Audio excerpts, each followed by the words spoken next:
మీకు 100 కోట్లు అంటే ఫస్ట్ గుర్తొచ్చే టాపిక్ లేదు ఒక అంశం ఏమిటి? See, first of all, this so-called budget అనేది it's a very relative term use చేయడానికి. బిగ్ బడ్జెట్, లో బడ్జెట్, స్మాల్ బడ్జెట్ అన్నీ దర్ ఆల్ అంటే ఒక టర్మ్స్ ఇవి. ఫర్ ఎగ్జాంపుల్ బడ్జెట్ 2 పాయింట్స్ ఉంటుంది. ఒకటి మీరు తీయదలుచుకొని ఎంత తక్కువలో తీయచ్చు అనేది ఒక ఆలోచన. ఓకే. రెండోది నా ఇమాజినేషన్ కంట్రోల్ చేసుకోవాలి, ఎందుకంటే అంత ఖర్చు పెట్టకూడదు అని చెప్పడం ఇంకో పద్ధతి. మూడోది ఏమంటారు, లీప్ ఆఫ్ ఫెయిత్. ఇప్పుడు ఏంటి, మీరు ఎప్పుడైనా మామూలుగా మీరు ఒక ప్రోడక్ట్ తయారు చేస్తున్నప్పుడు ఈ సినిమా ఎంతమంది చూడటానికి వీలు ఉంటుంది అని ఒక బేసిక్ క్యాలిక్యులేషన్ ఏదో ఉంటుంది. అది ఎలా మెజర్ చేస్తారు? ఒక స్టార్ అంతకుముందు చేసిన అవ్వచ్చు, లేకపోతే ఆ టైప్ సినిమా కామెడీ. సపోజ్ మీరు ఆ మధ్యన జాతిరత్నాలు పెద్ద హిట్ అయింది.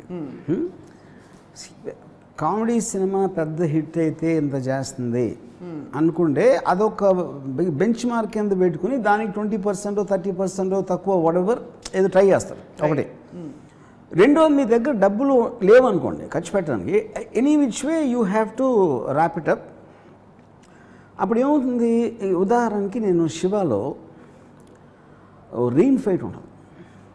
ఆ రెయిన్ ఫైట్కి నేను వీనస్ స్టూడియోలో ఆల్రెడీ ఎగ్జిస్టింగ్ స్ట్రీట్ ఉంది, ఆ స్ట్రీట్లో కొంచెం మార్పులు చేసి చేద్దామని అనుకుంటే ప్రొడ్యూసరు బాగా ఖర్చు ఎక్కువైపోతుంది చూడు, 50,000 అంటున్నాడు ఆ డైరెక్టరు అది అని. నేనేమన్నానంటే ఇప్పుడు 50,000 అయిందా, 20,000 అయిందా, 1,00,000 అయిందా పాయింట్ కాదు, అసలు ఇది మనకు అవసరమా కాదని ఆలోచించాలి. ఏంటి, హీరోని కొట్టడానికి వచ్చారు, హీరో వాళ్ళని కొట్టి పంపించాడు, ఇదే కదా కంటెంట్. మీరు సేమ్ థింగ్ రూమ్లో కూడా తీసి కదా. అవును, రూమ్లో తీసినా మీకు స్టోరీ మారదు. అప్పుడేంటి, నేను డబ్బులు ఖర్చు పెట్టను, ఇంతలోనే తీయాలి అనుకుంటే ఒకటి, కానీ ఇలా తీస్తే ఎఫెక్ట్ ఎక్కువ ఉంటుందా ఆడియన్స్కి అని ఆలోచించడం ఇంకోటి. So these are all variables.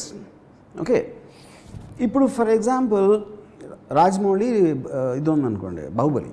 నా బాహుబలి వచ్చిన టైంలో మీరు మ్యాక్సిమం తెలుగు ఇండస్ట్రీకి 75 crore ఎంతో రికవరీ ఉంటుంది పెద్ద హిట్ అయితే. అలాంటి ఎగ్జాంపుల్కి అలాంటి అమౌంట్ అనుకుంటే దే స్పెంట్ హాఫ్, డబల్, 150. ఎందుకు? Which is what is called leap of faith. Right. మీరు మా సినిమా మీద ఇంత ఎక్స్ట్రాడినరీ కాన్ఫిడెన్స్ ఉంది కాబట్టి మనం కనీ విని చూడని ఎక్స్పీరియన్స్ ఇచ్చినప్పుడు ఆటోమేటిక్గా మనకి రికవరీ కూడా అంత ఉంటుంది అని ఒక నమ్మకం, which is called leap of faith. Leap of faith ఎందుకంటారు? నీకు ప్రూవ్ అవ్వలేదు అంతకుముందు, which is what happened in Titanic.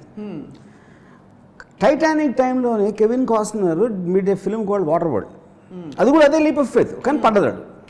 Water world became disaster and close the studio down. My goodness. So ఇంకొక ఇంగ్లీష్లో మీకు ఒక ఫ్రేజ్ ఉంది, the higher you jump the harder you fall అని. సో ఇది మైండ్ సెట్. కానీ ఇక్కడ ఏమొస్తుంది, మీకు ఎవరైనా స్టార్ట్ చేసే ముందు బ్రహ్మాండమైన సినిమా తీస్తున్నాను అనుకుంటాడు. అవును. అంతేగాని యావరేజ్ సినిమా తీద్దాంలే అనుకోడు అడుగురు. ఈ బ్రహ్మాండమైన సినిమా అంటే ఏంటి ఉద్దేశం? సూపర్ డూపర్ హిట్ అవుతుంది. అప్పుడు సూపర్ డూపర్ హిట్ అయితే ఎంత కలెక్ట్ చేస్తుంది అనే టెంప్టేషన్లో you don't not compromise. Especially మీకు స్టార్ కాస్ట్ ఫిలిమ్స్కి బడ్జెట్ కంట్రోల్ అనేది జరగదు, చేయటం అనేది ఎవరి వల్ల కాదు. ఓకే. యా, దానికి కారణం ఏంటంటే ఏ ఒక్క పర్సన్ చేతిలో ఉండదు ఆ కంట్రోల్. మీకు ఉదాహరణకి ఒక సినిమా గురించి చెప్తాను. బాగా ఎక్కువైపోయినారు, పెద్ద వెరీ బిగ్ స్టార్ మన తెలుగులో. రైట్. ప్రొడ్యూసర్ వచ్చి డైరెక్టర్ ఒక సాంగ్ ఎక్కడో తీద్దాం, లడాఖ్లో ఎక్కడో సాంగ్ తీయరాను. ప్రొడ్యూసర్ వచ్చి ఇప్పటికే చాలా ఎక్కువైపోయిందండి, మరి చూసుకోవాలని. ఏంటి ఎక్కువైందంటే కదా, ఆ సాంగ్ తీయడానికి ప్రొడక్షన్ మేనేజర్లు 1,75,00,000 అవుతుందని చెప్తున్నారు, అంత అవసరమా ఇప్పుడు అది? అంత ఎందుకు అవుతుంది అని చెప్పి డైరెక్టర్ ఏదో పేపర్ మీద కొని ఇది రాసి ఒక 90లో అయిపోతుంది, 1 కోటి లోపలే అయిపోతుంది, మీరు వరి అవ్వద్దు అని చెప్పాడు. చెప్తే వీళ్ళు సరే ఇంకేం చేస్తాను ప్రిపరేషన్ స్టార్ట్ చేస్తే కొరియోగ్రాఫరు రాజీవ్ సుందరం గారు హీరోకి ఒక హాలీవుడ్ వీడియోలో పెట్టాడు, మ్యూజిక్ వీడియో. ఇలా చేద్దాం, హీరో ఏమో ఫ్యాంటాస్టిక్ అని మెసేజ్ పెట్టాడు. ఈ స్క్రీన్ షాటు డైరెక్టర్కి ప్రొడ్యూసర్కి పంపాడు కొరియోగ్రాఫర్. ఇప్పుడు స్టార్ ఏమో ఫ్యాంటాస్టిక్ అన్నాక మీరు అంత వద్దండి అది ఎక్కువ అవుతుందని చెప్పలేడు కదా. అవును. అదొకటే. రెండోది ఏమవుతుంది, ఎప్పుడైతే ఫ్యాంటాస్టిక్ అన్నాడో ఈ డైరెక్టర్ ఏం చెప్పాడంటే ప్రొడ్యూసర్కి, సార్ మీరు చాలా ఎక్కువ అనుకుంటున్నారు ఇది ఈ కాస్ట్, కానీ ఇంత గొప్ప సాంగ్ వచ్చిందంటే మనకి రిపీట్ ఆడియన్స్ వస్తారు. అది ఒకసారి చూసేవాడు 2 సార్లు 3 సార్లు చూస్తాడు. సో మనకి 3 రెట్లు రెవెన్యూ వస్తుంది. మీరు అది ఆలోచించట్లా. It's not a bad in thought provided it works. అది తెలియదు కదా మనకి. కరెక్ట్.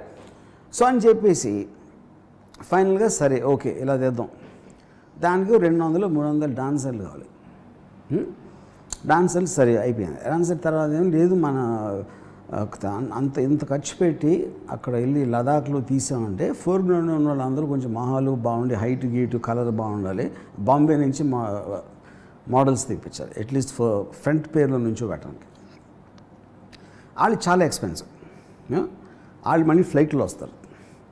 ఇవన్నీ చేసి తర్వాత నేను బట్టలు కుట్టించడానికి చెన్నైలో కుట్టిస్తామంటే కొరియోగ్రాఫరు, హైదరాబాద్లో అయితే 1/3లో అయిపోతుందండి, వాళ్ళకి ఏదో లింక్స్ ఉంటాయి అందుకని వాళ్ళు అడుగుతారు అని ఎవరో చెప్పారు ప్రొడ్యూసర్. సరే మేము హైదరాబాద్లో కుట్టిస్తామంటే కుట్టించండి, మనకి మెజర్మెంట్స్ కాడే రాకపోతే నా పూచి కదా అన్నాడు.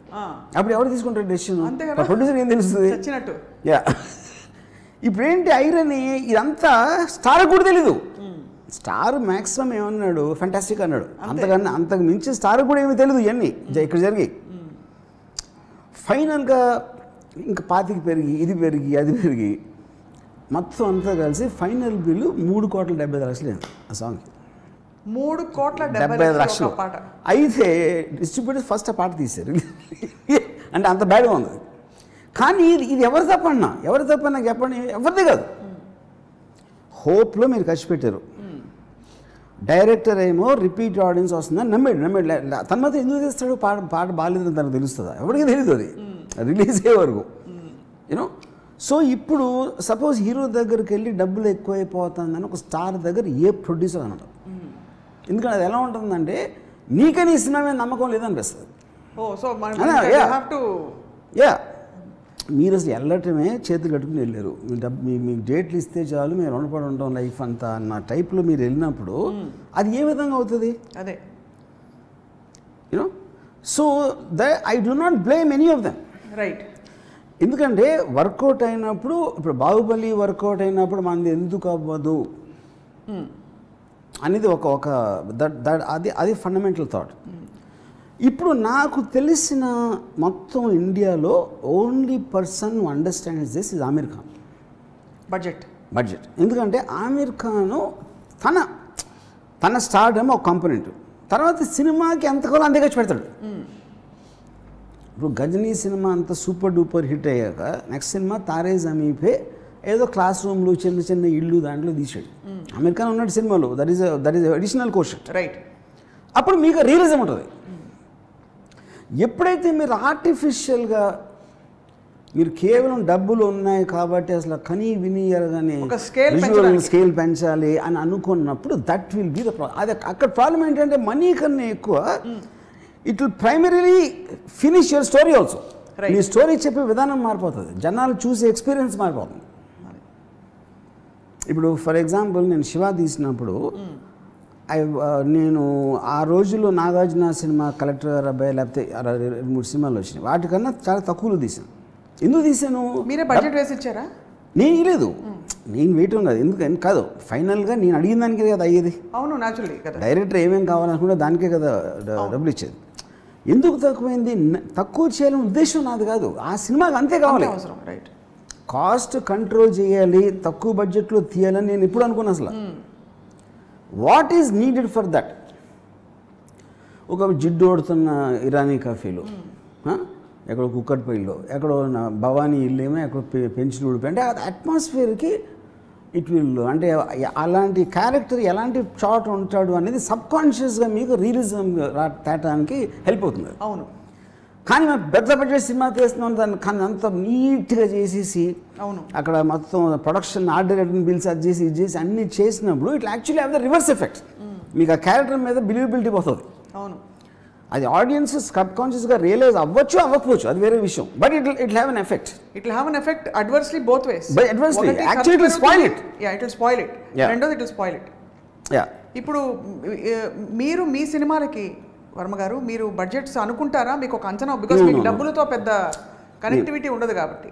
నేను అంటే బడ్జెట్స్ నాకు నేను definitely I can gauge the cost of A film purely on the basis. ఇప్పుడు ఈ టైప్ సినిమా తీసినప్పుడు మనకి అప్రాక్సిమేట్గా ఎన్ని నెంబర్ ఆఫ్ డేస్ అని తెలుస్తుంది. దాన్ని బట్టి మీకు యూనిట్ సైజులు, కెమెరాలు ఇవన్నీ తెలిసిపోతాయి. రైట్. ఎడిషనల్గా ఏంటి, సాంగ్స్ ఒక్కటే it will be little variable, action sequences will be variable, otherwise it's very easy to calculate. మీరు ఇప్పుడు యాక్షన్ ఎంత పెద్దగా చేయాలంటే దట్ విల్ బి ఒక వేరియేషన్ ఉంటుంది దాంట్లో, you know. So most of the time మనం ప్రొడక్షన్ వాల్యూస్ అనే వర్డ్ వాడతాం. అది that is be the biggest killer. Production value అనే వర్డ్ నాకు తెలిసి తెలుగు సినిమా తప్పితే ఎక్కడ వాడరాదు. హాలీవుడ్లో మీరు ఎప్పుడు ప్రొడక్షన్ వాల్యూ అనే వర్డ్ ఉండదు అక్కడ. Because they will spend what is required. వీళ్ళు ప్రొడ్యూసర్ బాగా ఖర్చు పెట్టాడు, మీరు దానికి అవసరమైనంత ఖర్చు పెట్టాలి, కానీ బాగా ఖర్చు పెట్టండి అసలు.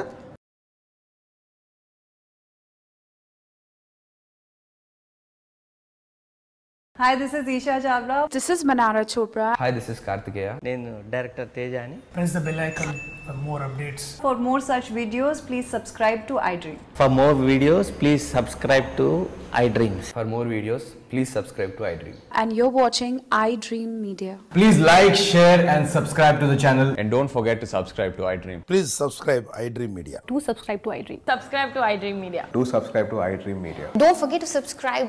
Click on the button below. Don't forget to subscribe to iDream.